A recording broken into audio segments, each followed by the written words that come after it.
So, guys, the recent changes announced by the Immigration Department, the federal government in Canada, with regards to Canadian permanent residents landing in Canada. So, basically, last year they had decided to cut the numbers. That particular agenda is causing a snowball effect on the provinces in Canada with regards to their the provincial nomination programs.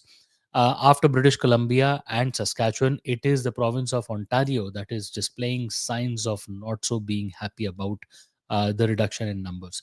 Today, we have an important news, an important update that has been announced by the province of Ontario on their own website with regards to changes in the application procedures, intakes, reduction in the numbers, and also the introduction of the Seven Workers Act by the province of Ontario, which can drastically impact upcoming applications and also the applications that are currently being processed by Ontario as well.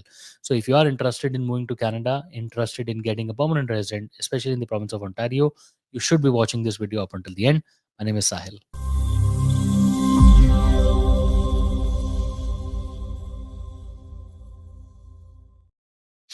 Guys, welcome back. Once again, my name is Sahil. I'm a regulated Canadian immigration consultant and I practice here in Ontario. My office is here. If you have to get in touch with me, my number is on the screen and the details are there in the description box. More than happy to speak with you. Before we proceed any further, please make sure that you hit the subscribe button and the bell icon because we talk a lot about Canadian immigration. And if you are an aspirant of moving to Canada, then this is a channel that you must be subscribed to all the time. And also, just a quick note, do consider subscribing to us on all the social media handles if you are interested in getting daily updates. So, guys, what we're discussing today is an important piece of information that has been announced by the Ontario PNP, the Ontario government, with regards to their provincial nomination program. This particular update came on May the 30th, 2025, and it actually talks about major reforms. Even though the update appears to be very, very small, but if you try to decipher it, if you try to break it down into pieces, very important pieces of information are there.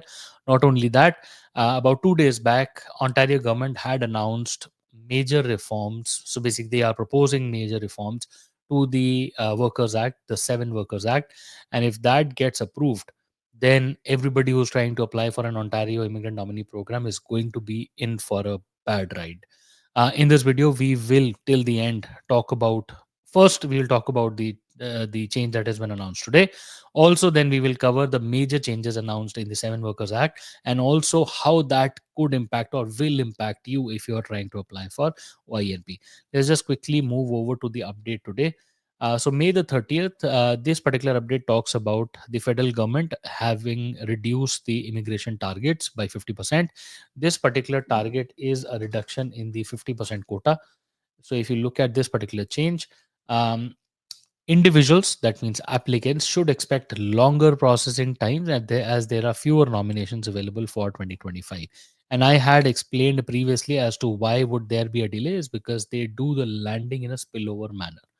People invited last year were supposed to land this year or get their PNPs approved this year. Hence, the previous year application, some of them would bite into this year's quota. And because this year's quota has already been reduced by 50%, hence they're already filling up to the top. So that's the concept as I'd explained in the previous video. Furthermore, Ontario will continue to review applications and respond within the new program constraints. Now, when they talk about new program constraints, this is the Workers Act. This is the backgrounder as to why did an announcement after the workers amendment or the proposal at least, right?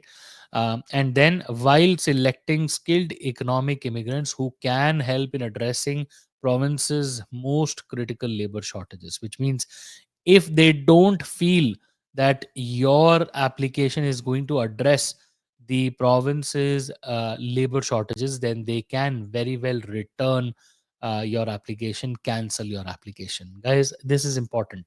So this is going to impact drastically for people who have moved beyond the ITA stage and sitting before the NOI stage. For people who have already gained their NOI, people have already filed for their permanent residence, applications. Those guys are safe. But for anybody who's currently sitting post the EY stage, basically getting an ITA, they're sitting beyond the ITA. They've paid their fees after that, but before getting the confirmation on the nomination. So between that, and that is is quite a large number, because last year we had seen a lot of invitations going out. So those people are going to be drastically impacted, number one. And the second set of population will be upcoming ITs. So in the future, people are waiting for more ITs, right? And those people, so those two people who have received NOIs, people who have received or applied for their permanent residence, they're fine, they're safe, they're out of this purview. So only those two.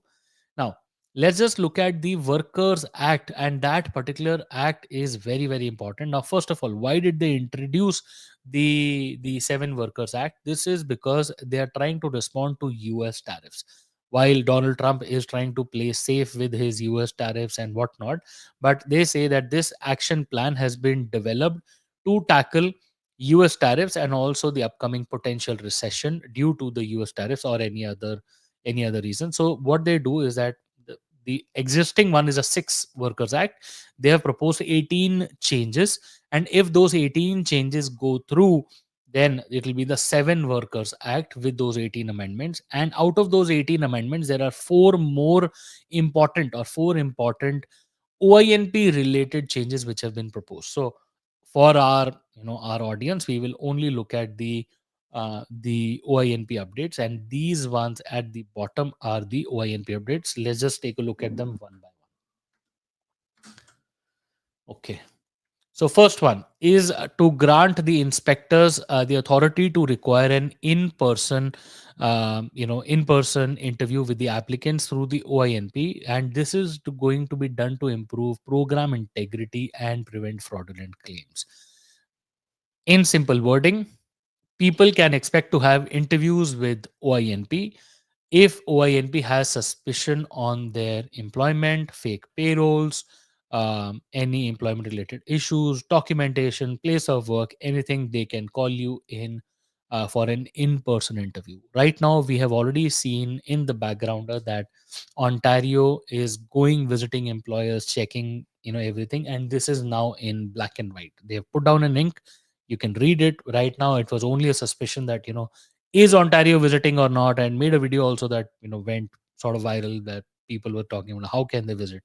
This is the proof.